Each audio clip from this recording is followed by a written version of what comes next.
this here, whew, is the Antec Dark Cube, and I think you're gonna like this one. They reached out about wanting to sponsor a video featuring this case, and when I saw pictures of this thing in the email chain, I was like, wow. So this is an MATX case, which means it supports ITX and MATX motherboards, but obviously not ATX full-size motherboards or larger.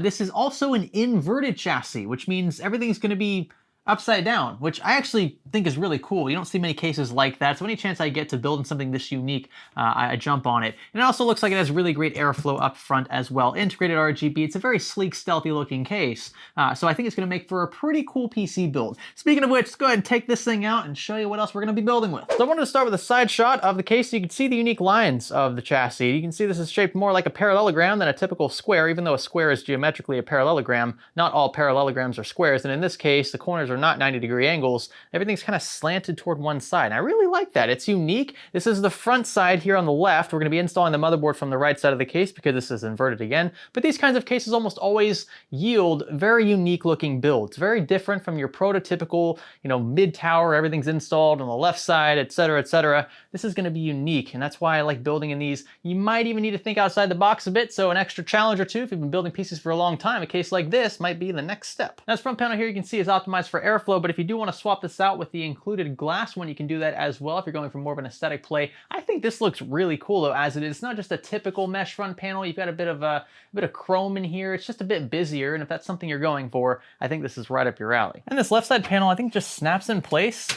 there's no thumb screw or anything to have to worry about. That's really nice. What does it look like in here? Again, I'm as new to this as you guys are, more than likely, but this, yep, I can work with this. We got plenty of space in here. Actually, plenty of space for a pretty thick radiator up front as well, if we wanted to go that route. Custom cooling is definitely an option. It's long enough front to back, I think, to make that work. And we've got a nice basement down here to conceal our power supply. Now, one of the coolest things about this case is that if you undo these 4 screws right here, here, here, and here, and you grab this little integrated handle, you can slide the entire internal frame out from the enclosure. How you doing? This is gonna save you tons of time when building in the Dark Cube, especially if you have larger components like large graphics cards, triple slot cards, triple fan cards, and large CPU coolers. You can literally take care of everything from cable management to full-on system assembly with just the frame. And then once it's all ready to go, you can slide this all back into the enclosure. So I really like this modular aspect of the Dark Cube, and to be completely transparent with you, I wish I had realized this a bit sooner. I'm actually filming this segment of the video, although you're seeing it earlier on in the video. I filmed this long after the full-on build, and that's because I didn't even realize that it did this. I had a good feeling that there was some sort of modular aspect of this case going on that I just wasn't aware of, but I didn't realize it was this significant. So when you're watching this video, you might see a few instances where I'm like struggling to squeeze a few things in.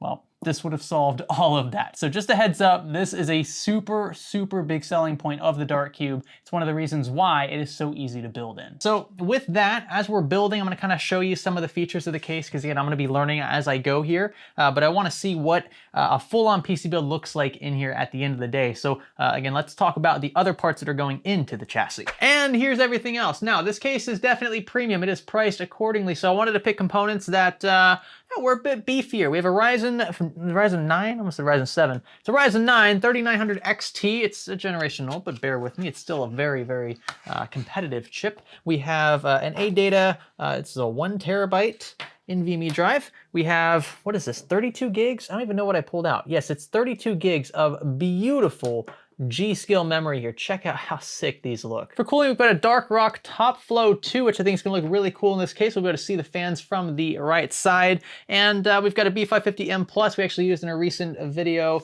recent build actually. And lastly, an RTX 3080 Ti from Galax, because, well, we're going all out, right? And of course, you can find all these products linked down below in the video description. So if you want to build something similar to this, be sure to check those out. With that said, let's get the platform assembled, and yeah, we'll start building in the Dark Cube. So let's get this beefcake installed. I believe we already have the updated BIOS for this board taken care of, so it should all just be plug and play. Now that I think of it, I'm not sure if we're gonna have enough clearance underneath our CPU cooler to run these modules. Worst case, we'll swap to something a bit more low profile, a bit less ostentatious. And while we're here, we'll take care of our storage. Slide this in, And then we'll lock it down with a small little Phillips screw here.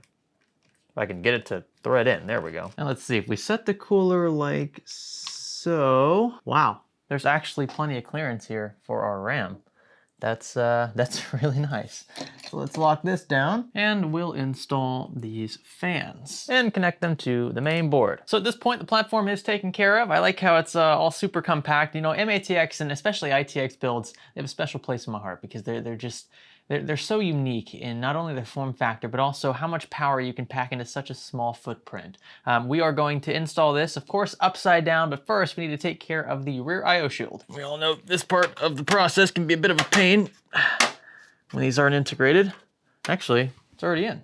Nice. And we'll drop right in. This is gonna be a fairly tight fit, but I like compact builds like these. You don't have too much empty space remaining at the end of it.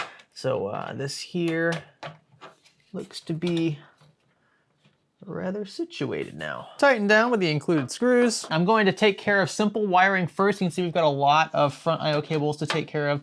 So I'm going to route these appropriately and try to keep these mostly out of sight. And then we'll probably get the power supply in here, which I actually didn't introduce to you earlier. I'll get to that in a second.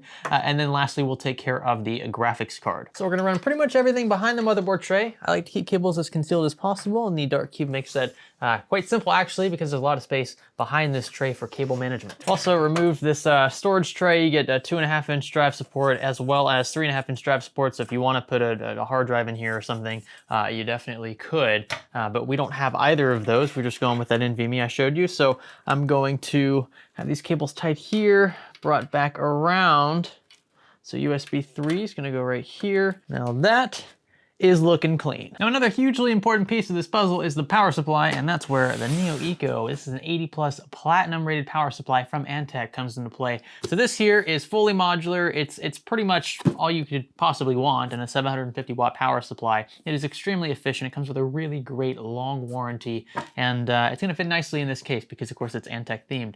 So we're going to install this. We'll take care of our major connections, including the 24-pin 8-pin EPS, and then we'll wire up. Actually, I think we just have one SATA cable to connect, and it's the one that powers the RGB at the front of the case. And then we'll install the graphics card, connect that, and we should be good enough to power on. Boy, I love it when big things come in small packages. And another plus of this unit, black sleeve cables. You're not gonna feel that pressure necessarily of needing to purchase a custom sleeve cable set or an extension set to get rid of that ketchup and mustardness. Not an issue here. Now, power supplies for the Dark Cube need to be installed from the rear, so we're gonna remove this bracket first, connect it to the PSU like so, slide everything back in through the rear, just mind the cables, don't want to pinch anything, and secure the bracket to the chassis. At this point, I'm just hiding cables, trying to route things as I go, connecting along the way. We've got the 8-pin EPS connected. I know it's kind of weird where it's positioned, but because everything is upside down, yeah, that's what we have to deal with. We've got the SATA power cable connected here. This runs to the front panel for the Dark Cube. We've got our 8-pin PCIe cables here. I've got 2 of them running. We should technically be running individual cables for each one of these. I might end up adding a 3rd. You're supposed to. I guess I should practice what I preach. And then we're gonna wrap the 24-pin around, tie it off here, and then try to keep these cables running from the power supply as hidden as possible so we don't see them in the large cutout in the basement from the right side of the case. Actually, I thought this was a triple 8-pin card, but it's actually only a dual 8-pin, so that keeps things nice and simple for us. And I suppose on that note, this is an RTX 3080 Ti from Galax. It's a triple fan card. Actually, technically it's a quad fan card. If you want to use the extra fan that's included in the box, you can mount that atop the back plate for a bit of extra cooling if that's your thing. We're gonna leave it off though.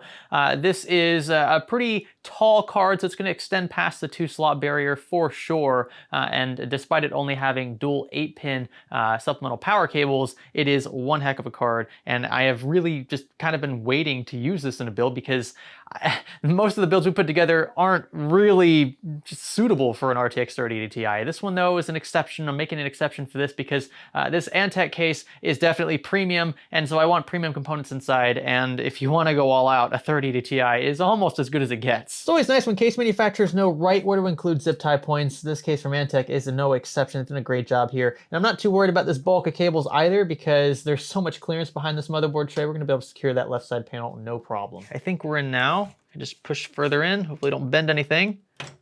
Oh yeah, there we go. Wow. I'm actually surprised at how well the card's hidden behind this upper lip. Again, this is kind of a narrow entranceway for the motherboard and the graphics card, so everything's going to seem much more concealed, much cleaner depending on how you look at it. I actually don't mind this. I really don't mind it at all.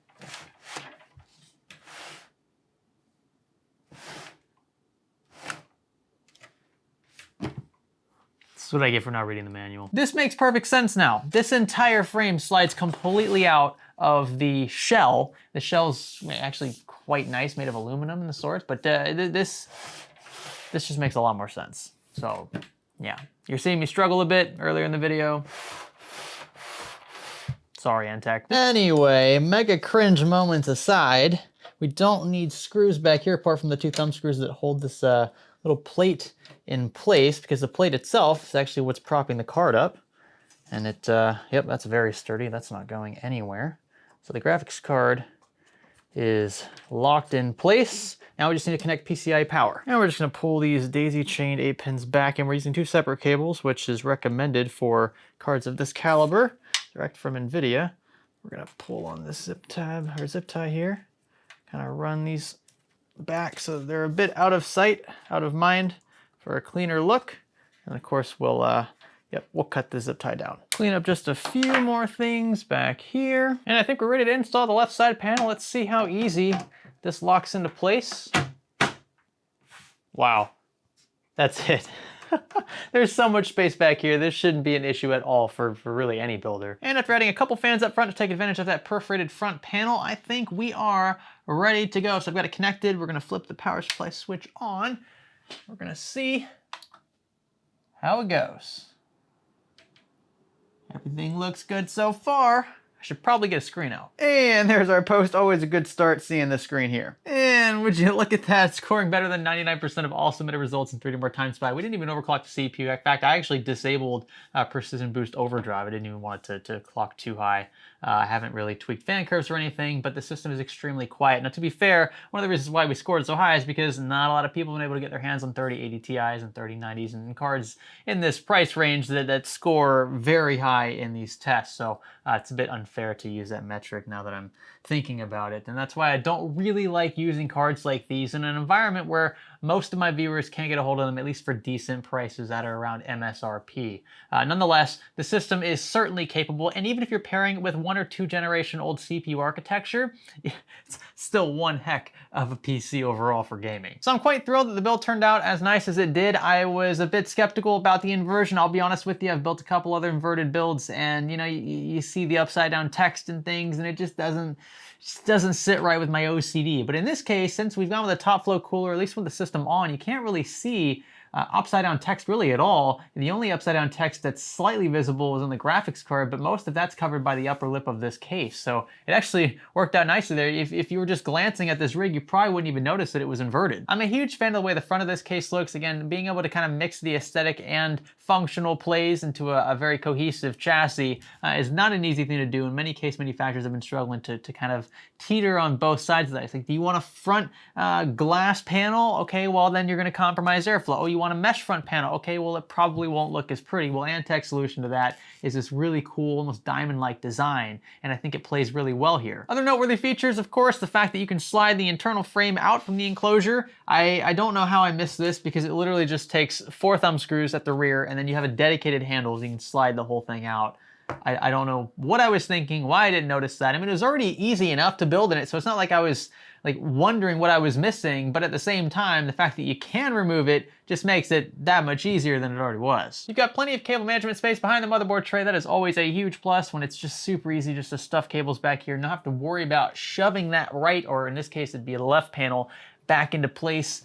It was really easy. You guys saw that in the video. And the fact that you can see your graphics card shroud through this upper glass panel is quite nice. You still have some ventilation as well, so it's not totally being choked off up there. The fact that this card is lit up with RGBs and the fans means it's just oh, it just looks so good. Now, the problem I ran into is that with the Galax software, I couldn't even get it to open. I don't know what's going on there. It's still in beta apparently, so maybe that has to do with it, but I tried many times to reinstall the software and it would not open, and that's why the graphics card LEDs are not synced up to the remainder of the build. And nonetheless, I still think it looks good. And if you go with any other card or maybe a Galax card, when they get their software in check, you'll be able to see a beautiful synced up RGB effect through the top of this as well. Just an extra little thing. You know, most cases up here are just totally closed off, can't see down, or maybe it's mesh, right? You mount fans and things, but this is an aesthetic play and it doesn't totally give up on function either. I think that's really cool. With that, be sure to let me know in the comment section below what you think of the Antec Dark Cube. I think it's worth considering if it's in your price range. Yes, it is pretty expensive. It's a premium product. It's made of aluminum and it's got a really nice design. They got that, again, that modular kind of feel to it when you slide that internal frame out. So it's unlike most cases in those regards, and it's not compromising the basic core features that you want in a case. You've got plenty of breathing room, you've got plenty of ventilation, and you've got plenty of cable management space. Those are usually the big three that I look for in a computer case in 2021. So you're not compromising on the big three, and you get this unique design that you're paying for, let's be honest. But at the end of the day, if you want to put together a pretty sweet, unique looking MATX or smaller PC, and you're okay with the inversion, which in this case, again, I am, because it doesn't even look inverted really, then this is definitely one to consider. It will be linked below, of course, and I'd like to thank again Antec for sponsoring this video, give us a chance to build in something just different than the status quo. I know you guys getting tired of seeing the same things over and over, so this is definitely a breath of fresh air. Be sure to leave a like, comment, subscribe if you haven't already, and I will catch you in the next one. My name is Greg. Thanks for building in the Antec Dark Cube with me.